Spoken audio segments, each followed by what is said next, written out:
Welcome to Evolve Every Day. Today, we're diving deep into a topic that truly makes you pause and reflect: the striking differences in perception across various social strata. This isn't just about how we see the world, but fundamentally about how we understand and connect with each other. No matter your background, this discussion will resonate because it touches upon our shared human quest for resonance and understanding in this incredibly diverse and complex society we live in. Stick around until the very end, because there are some real surprises and profound insights waiting for you. I know life gets incredibly busy, and honestly, what I'm about to share isn't always easy to grasp, let alone master. If you only listen once, my genuine advice is to watch this video to the end, then revisit it multiple times whenever you have a moment, perhaps while doing chores or simply relaxing. Do yourself a favor and share this video and save it to a playlist for easy access. I promise you, within just a few short months, your mindset will evolve leaps and bounds, reaching entirely new heights. In every social layer, people often have a limited understanding of those above them, while those in higher echelons tend to grasp the lives of those below them with greater ease. This disparity isn't just about perception, it's also reflected in how rules are utilized. Higher social classes often tend to leverage rules to their advantage rather than simply adhering to them. They excel at creating and securing resources, especially those that are scarce. A person's way of thinking directly impacts their quality of life. For instance, imagine a child asking their dad, "Why do other people work so hard and honestly, but earn so little, while you seem to work less and earn so much more? Is that fair?" This isn't merely a question of income inequality, but a stark illustration of the difference in perception across social strata. People in lower classes appear limited by their resources, but at a deeper level, they're constrained by their own mindset. The core issue is their belief in flawed notions. With the right mindset, that of a higher social class, even without resources, one can continuously identify and seize opportunities, thereby transcending the limits of their current stratum. Many people aren't blind to or unable to access the mindset of the higher classes. It's that deep down they refuse to embrace it. Instead, they cling to their own erroneous way of thinking. So, what's the biggest barrier preventing the poor from becoming wealthy? Those born into poverty can never achieve true success in this society because from childhood, they're exposed to a culture devoid of fighting spirit, a culture that merely teaches them how to be compliant citizens. Compliant people don't care who's in charge, as long as they have enough to eat. What's called fake knowledge is what you learn in school, while real knowledge is what you acquire from society. Fake knowledge is only useful for tests, but real knowledge is never tested and never found in books, yet every step in society demands it. Education, fundamentally, is a form of domestication. I've often said, education has 3 levels. The first level is knowing what you can and cannot do. This is called common education. The second level is knowing what makes money and what doesn't. This is called elite education. The third level is knowing what can be seized and what cannot. This is called noble education. Culture always comes in 2 forms: elite culture and brainwashing culture. What we call elite culture never appears among the common folk. The upper echelons and us, the common people, never read the same types of books. Elite culture is always directed towards the elites, while brainwashing culture forever remains among the masses. When you grasp elite culture, you become elite. When you only know common culture, you remain common. But common culture is always a watered-down version of knowledge created by the elite and disseminated downwards. In unseen corners, there is always a group of people smarter than us, controlling us. Their tools of control aren't weapons, but culture, systems, customs, and habits. Some people see through their game, break free, and become the elite of society. Others sink too deep and end up living lives of quiet desperation. A small group of these elites will encourage those struggling to keep trying. influencing even more people. Similarly, the world has three types of learning. The first type is learning held by emperors and generals. The second type is learning held by the social elite. The third type is learning held by the masses. The first type teaches you how to be a shepherd. The second type teaches you how to be a sheepdog.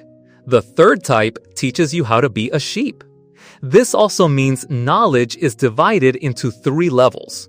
The first level is heaven's secrets, unrevealed mysteries, not for public consumption, like the secrets of ancient rulers. The second level is true transmission, passed down to a select few, requiring deep study to truly absorb. The third level is woman's tears, easily obtained, like the content of viral social media videos that quickly excite people. The world also operates on three types of logic. The first is hidden, reserved for a small number of ambitious individuals, helping them better manage the world. The second is neutral, for skilled people, enabling them to become valuable contributors. The third is explicit, for the masses, teaching them to be compliant citizens. Truth is always in the hands of the few. This translates to most people being easily misled, unable to grasp the truth. Consequently, they are often exploited throughout their lives. 99% of people in the world are constantly seeking gratification without effort, drawn to quick, short-term thrills. Because they refuse to think deeply, staying on the superficial surface, the very essence of business becomes profiting from human weaknesses. Of course, there's a crucial prerequisite here. You must overcome your own weaknesses and become one of that distinct 1%. Only then can you effortlessly navigate human nature, gliding through life unencumbered. Some have profoundly understood this, subtly and unobsessively influencing the other 99%.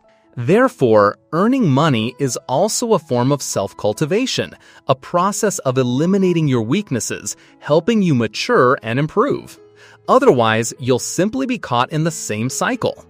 In business, true ethics are quite simple: understanding and meeting human needs. On the surface, many people seem imperfect. Perhaps they need more emotional attention or lack rational thought.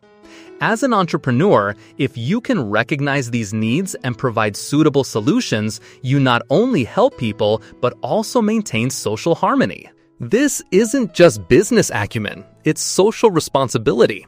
Remember, meeting human needs is a highly ethical act. There are two of the hardest things in the world. The first is putting your thoughts into someone else's head. The second is putting someone else's money into your own pocket. The first touches the soul, while the second touches self-interest. That's why they say touching self-interest is harder than touching the soul.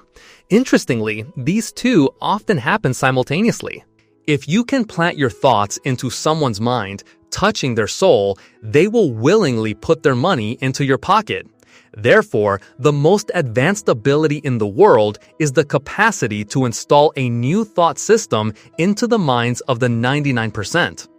As for the vast majority of people, if they continue to indulge in bait from businesses like short videos, entertainment shows, and video games, they will only grow poorer and continue to be exploited.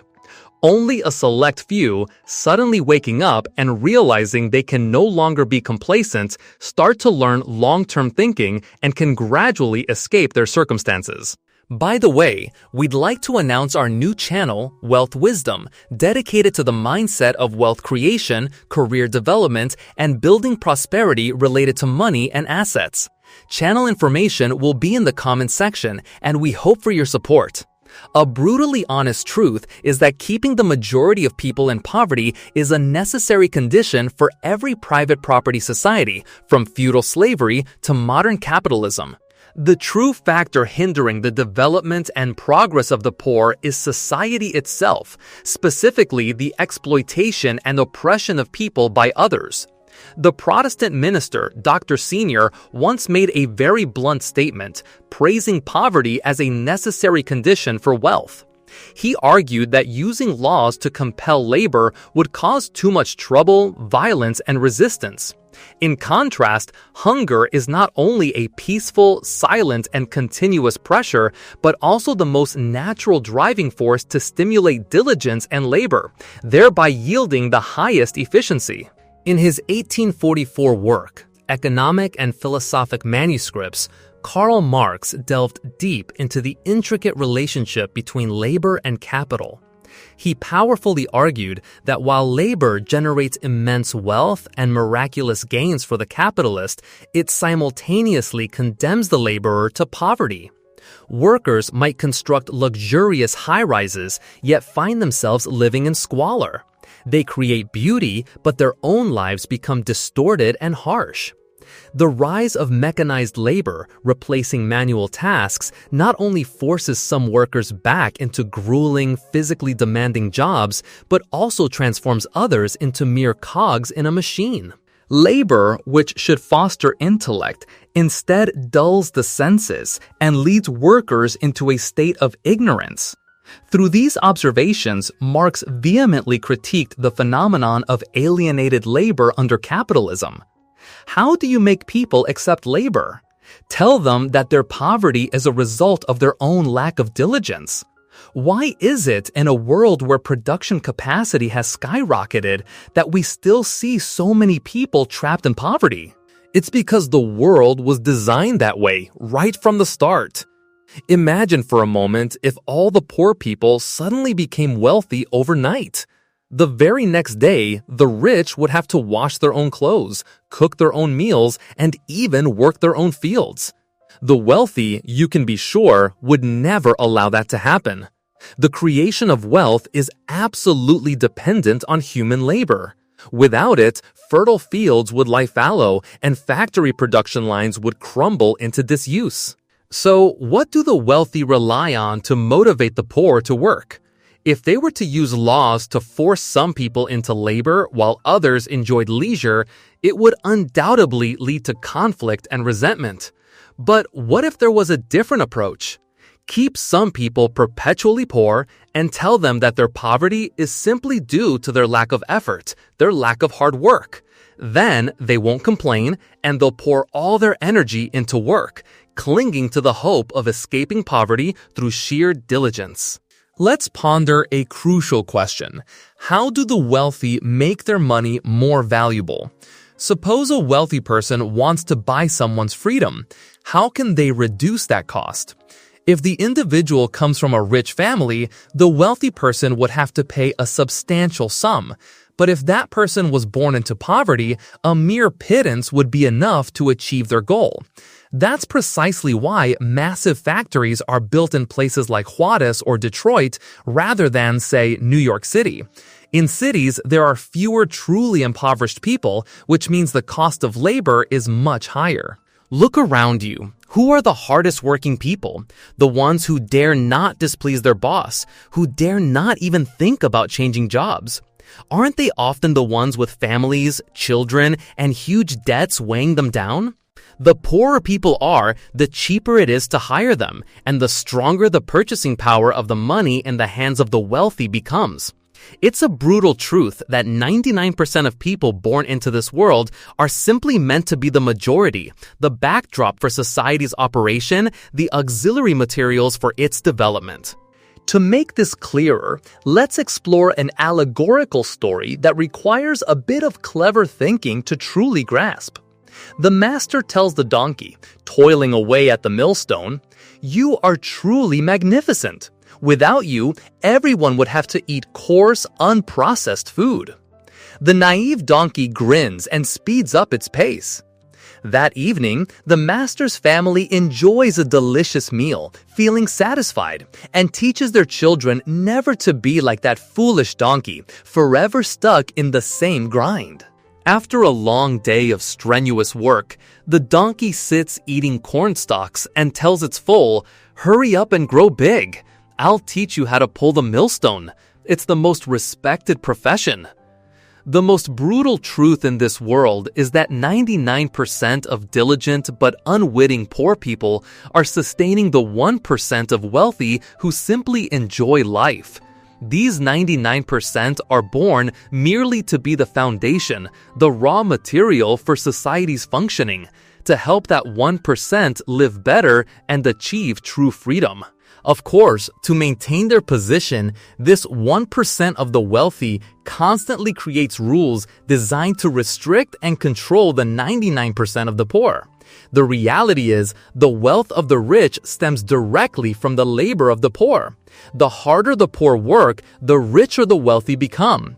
That, my friends, is the truth behind the saying, diligence leads to prosperity.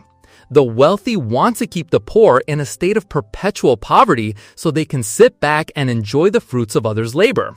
To achieve this, the rich glorify hard work as a virtue and proclaim that hard work will change one's destiny.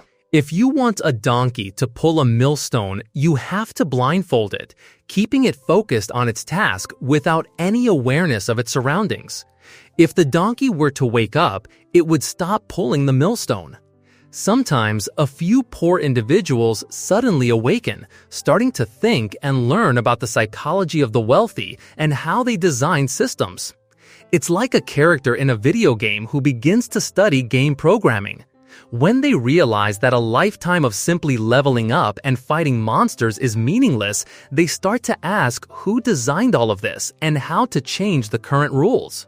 If the poor truly began to think for themselves, the wealthy would be incredibly worried because their status could be threatened at any moment.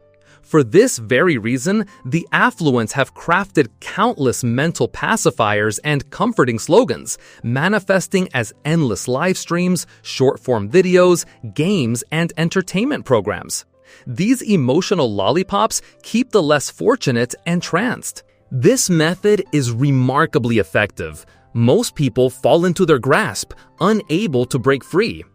The most unsettling truth of our time is how easily the less fortunate find fleeting joy, embracing life with such simple pleasures, while the powerful spend their days contemplating existence, meticulously designing even better systems of control and influence. To touch the interest of the wealthy is akin to threatening their very existence. To challenge the perceptions of the less fortunate is like desecrating their deepest beliefs. The collective unawareness of the masses becomes the ultimate resource for the powerful. Anyone who dares to expose this truth to the public will face backlash from both sides: the wealthy, whose interests are threatened, and the less fortunate, whose comforting illusions are shattered. Conversely, those who create these soothing balms and intoxicating illusions are embraced with open arms. Why do 99% of people in the world seem destined for exploitation? It's because 99% of people are, in essence, lost sheep. They live within a comforting illusion, forever blind to the harsh realities of the world. Truth is often intricate and undeniably cruel.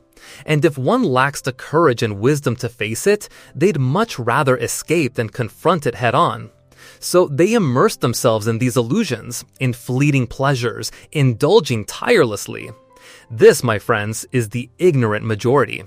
Only 1% of the world's population can truly see the truth because they possess the profound courage to face the world's harsh realities, the unwavering bravery to confront the often cruel nature of humanity, and the expansive understanding to accept the world's inherent injustices. This truth is always held by the select few, and they are the ones who truly control our world. Consequently, this 1% can effortlessly guide and influence the remaining 99%. Here's a striking example. Many possess the incredible ability to simplify complex problems, yet why do they often choose not to? The sole reason is simple. If they did, they wouldn't make money. Transforming the complex into something simple is wisdom. But turning something simple into something complex, that's commerce. Once they grasp the truth and simplify an issue, if they wish to monetize it, they must then make it complicated again, weaving intricate illusions around it.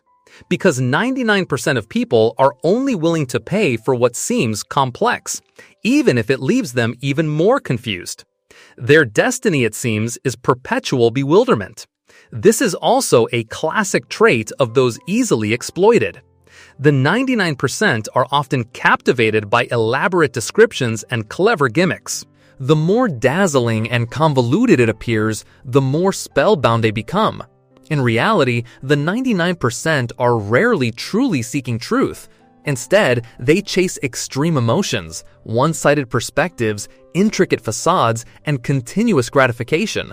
Any truth that makes them uncomfortable, they simply ignore. Conversely, lies and cunning tricks that craft beautiful illusions will absolutely thrill them. This is the unchanging nature of humanity throughout history. Sincerity rarely captures hearts. Only clever tactics truly win people over. He who masters the art of influencing the masses' imagination also masters the art of governing them. The true essence of business can be distilled into 8 words. Grasp the truth, then craft illusions. First, see through the truth, simplify the problem. Then, construct elaborate illusions, transforming the simple into the complex, captivating the public within them. When they're happily indulging in the game, you've succeeded. The general public never truly craves the truth. They simply long to be understood, to be acknowledged. Never, ever impose what you perceive as truth upon others. You merely need to understand their limited perspective. Once you've seen the truth, then craft the illusions for them to revel in. Create small, immediate benefits to distract them, and you will achieve immense success. This is an indispensable skill for any entrepreneur. Consider these 2 profound questions. Do customers truly desire value? Does the public genuinely crave the truth?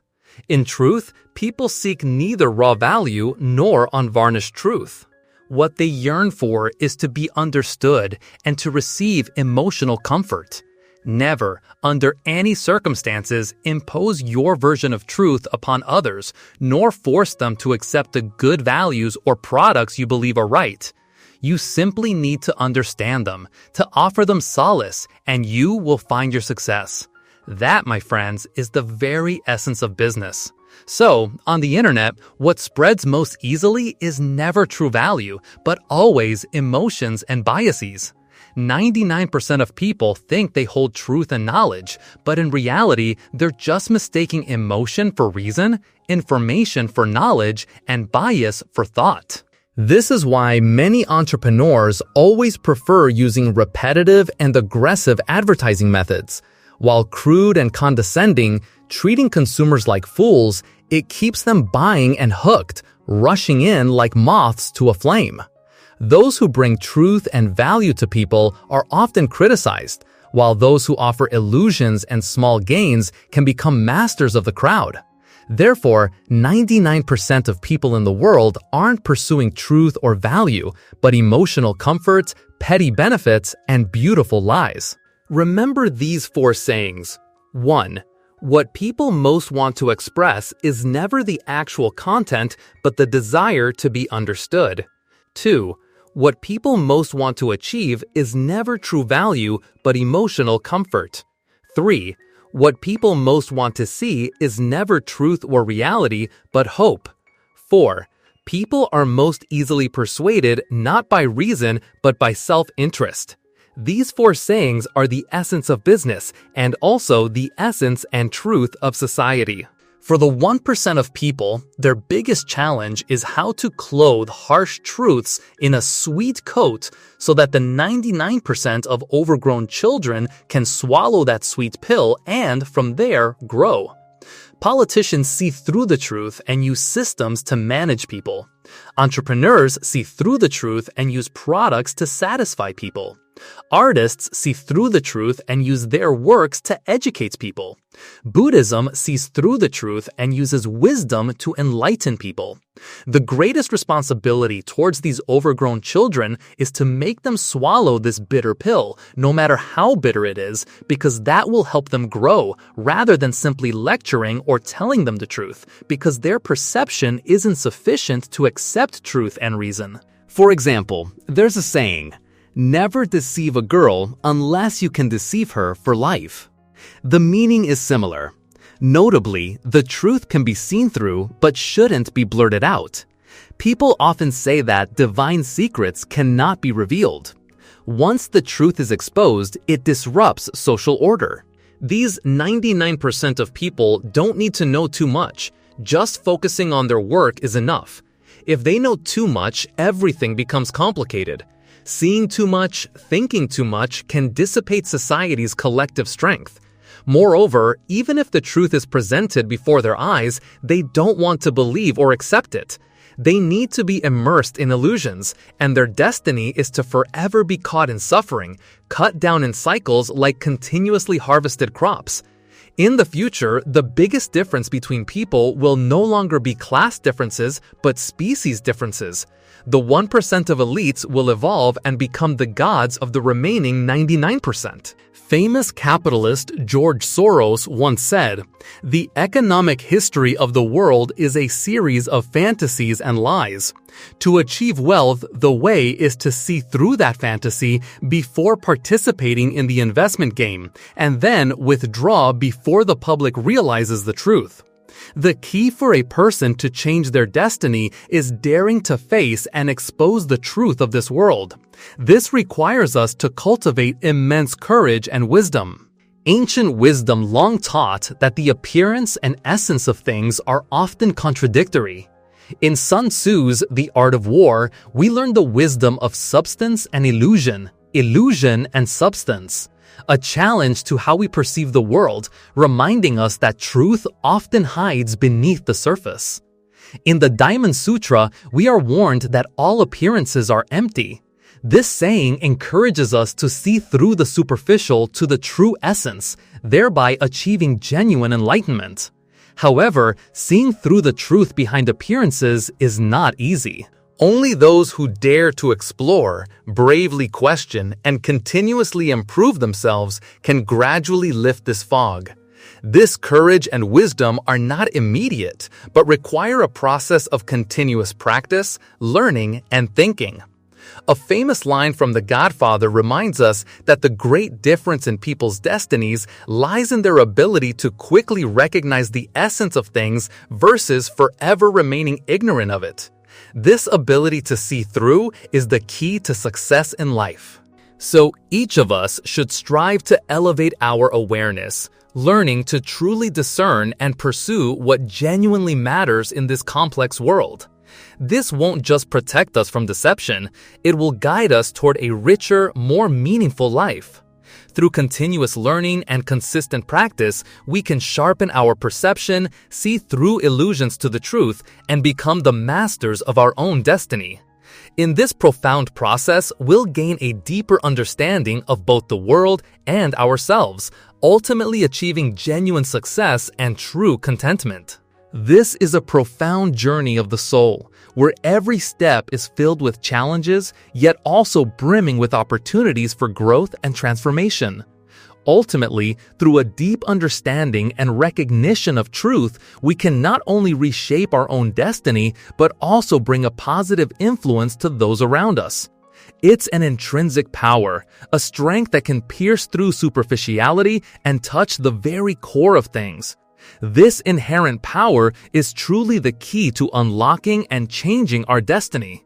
On this journey of discovering truth and truly understanding the world, every single step is filled with both formidable challenges and invaluable opportunities for growth. My hope for all of us is that through this process, we can not only understand and transform our own destiny, but also contribute positively to the world around us. Let's remain persistent and courageous in facing the unknown, continuously striving to better ourselves, evolving into wiser and stronger individuals. May you and I both find profound peace within our souls and achieve genuine fulfillment on this incredible path. May we all find success on this journey of pursuing truth, transcending our limitations, and becoming the masters of our own fate, living a future filled with wisdom and courage.